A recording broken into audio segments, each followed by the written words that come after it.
कपड़े धोने वाली बहू। शादी के पहले से ही विभा को कपड़े धोने का बड़ा शौक था। कभी नल के नीचे तो कभी तालाब के पास। अरे मेरी नीली वाली लुंगी नहीं दिख रही है।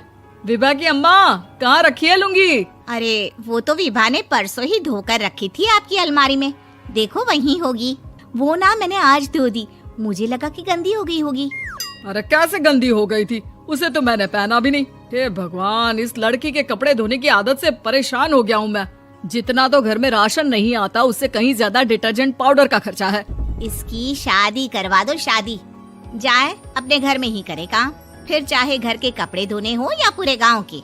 हाँ ठीक बोल रही हूँ, देखता हूँ मैं कोई लड़का। वो दिन भी आ जाता है जब विभा को देखने लड़के वाले आ जाते हैं। लड़की मुझे अच्छी लगी। होने वाली सास कहती है, बेटी अगर कुछ पूछना है तो पूछ लो। वैसे तो हमारी लड़की बहुत ही शर्मीली है, जो बोल दो वो मान लेती है, इसे क्या पूछना होगा। अरे कैसी बात कर रही हो माँ, मुझे इन लोगों के घर रहना है, सवाल तो कई है। हाँ हाँ बेटा, पूछ लो ना, क्या पूछना है। आप लोगों के घर कपड़े कौन धोता है? सास का मुंह बन जाता है। देखो, अगर तुम ये कहना चाहती हो कि तुम्हें कपड़े धोने नहीं आते तो सुन लो, कपड़े मैं ही धोती हूँ, लेकिन तुम्हारे आ जाने के बाद मैं रुमाल तक नहीं धोऊंगी। अरे चुप रहना भाग्यवान, बहू बेचारी घर आई नहीं, उसे डराना शुरू कर दिया। वो क्या है ना बिटिया, अभी तक तो ये कल्लू की माँ ही धोती थी, लेकिन अब तुम्हारे पापा तो दहेज में वॉशिंग मशीन देंगे ही। तभी विभा की माँ बोल पड़ती है, सवाल भी पूछा तो क्या। वैसे भाई साहब, मशीन की तो फिर भी कपड़े धोने की कैपेसिटी होती है। मतलब जो बिटिया दे रहे हैं ना विभा, इसे कपड़े धोने का बहुत शौक है। ये आप लोगों के क्या, आस पड़ोस गांव मोहल्ले सबके कपड़े धो दे और उफ तक ना करे। बाहर देखा नहीं आपने कितने कपड़े सूख रहे हैं? सब हमारी बिटिया ने ही तो धोए हैं। बस भी करो ना माँ, शर्म आ रही इतनी तारीफ सुनकर। और तो और एक दाग निकाल कर दिखाओ तो मान जाऊँ। हाँ अच्छा, माफ करना बेटा, मैंने गलत समझा।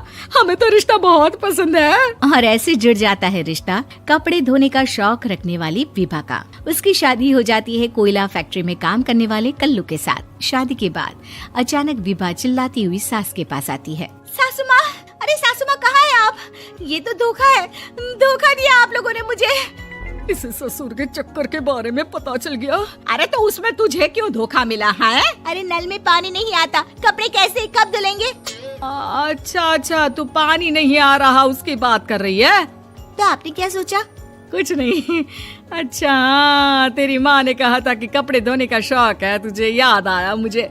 शौक बोलकर कपड़े धोने वाले मेरे जुनून को कम ना आके सासू माँ, कपड़ा धोना मेरा गुरूर है। तभी पति भी वहाँ आ जाता है। अभी मैंने इसे सनी देओल की फिल्म दिखाई है, उसी के डायलॉग मार रही है माँ। अच्छा सुन, साफ साफ बता रही हूँ, पानी सुबह 4 से 6 और शाम को 10 से 12 आता है, समझी? विभा टाइमिंग सुनकर हैरान हो जाती है। ये क्या भूतों का मोहल्ला है? सुबह 4 बजे उठकर कौन कपड़े धोता है? 4 बजे टंकी में पानी जाता है, फिर सारा दिन धोना ना, किसने मना किया? अरे कैसी बात कर रही है? 200 लीटर की टंकी में कितने कपड़े धो लूंगी मैं? सुबह ही उठ जाऊंगी मैं। अब क्या था, विभा सुबह 4 से लेकर रात के 12 बजे तक कपड़े ही धोती रहती। एक रोज सास पड़ोस से निकलकर कहीं जा रही होती है कि साथ वाली कहती है, हाँ कल्लू की माँ, जरा ये बताओ कि 2 साड़ी है, 2 ब्लाउज और एक पेटीकोट और एक नाड़े वाला लंबा कच्छा। हाँ तो? अरे तो क्या, कितना लोगी धुलाई ये बताओ। धोबन दिख रहे हैं हम क्या? हमारे पति सरकारी नौकरी से अभी रिटायर हुए हैं और बेटा सुपरवाइजर है कोयला फैक्ट्री में। धोबन समझ रखा है हमें?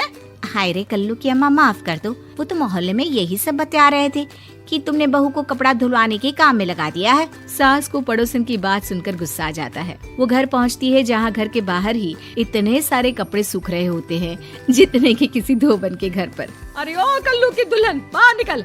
माँ जी यहीं आ जाओ, बाथरूम में चादर धो रहे हैं हम। अरे अभी हम धोते हैं, तुमको बाहर निकलो। ये आस पड़ोस वाले बोल रहे हैं कि हम बहू से कपड़े धुलवा कर उसे कपड़ा धोने वाली बना दिए हैं। अरे छोड़ो ना माँ जी, किन लोगों की बातों में आती हो? आस पास के लोगों का तो काम ही होता है कि वो किसी तरह सास बहू को लड़ा दे। बहू सारे घर के कपड़े धोती है, ये क्या कम है? बोलिए। सास को भी लग जाता है कि वो बहू का ये सनकीपन नहीं छुड़वा सकती, इससे अच्छा है कि खुद ही चुप हो जाए।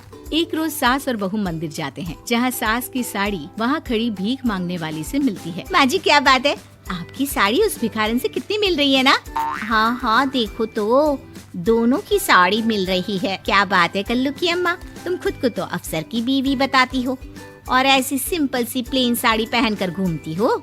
सिंपल और प्लेन नहीं है ये साड़ी। तो क्या सोने के धागे से फूल बने हैं? कुछ भी सासू माँ, कुछ भी। हाँ बने थे इस साड़ी में सोने के धागे से फूल। मेरे पति लेकर आए थे मद्रास से स्पेशली मेरे लिए 10,000 की। ताहे भाई साहब इस भिखारन के लिए भी सेम टू सेम साड़ी लेकर आए होंगे 10,000 की। सास उस वक्त कुछ नहीं कहती, लेकिन बहू के साथ घर आती है और अलमारी से एल्बम निकाल कर लाती है। ये साड़ी देख रही है, ये वही साड़ी है जिसे मैंने अभी पहना था। इस साड़ी में ये जो चमकदार फूल दिख रहे हैं ना, ये सोने के धागों से काटे गए हैं। लेकिन तू लोकल वॉशिंग मशीन ब्रश से घिस घिस कर सारे फूलों को निकाल कर साड़ी प्लेन कर दी। मुझे माफ कर दीजिए सासू माँ। और तो और, जब मैंने तुझे तेरी गलती के लिए कुछ नहीं कहा, लेकिन तूने तो सबके सामने मेरा मजाक ही बना दिया। क्यों? बहू को समझ में आ जाता है कि अब से उसका कपड़े धोना बंद।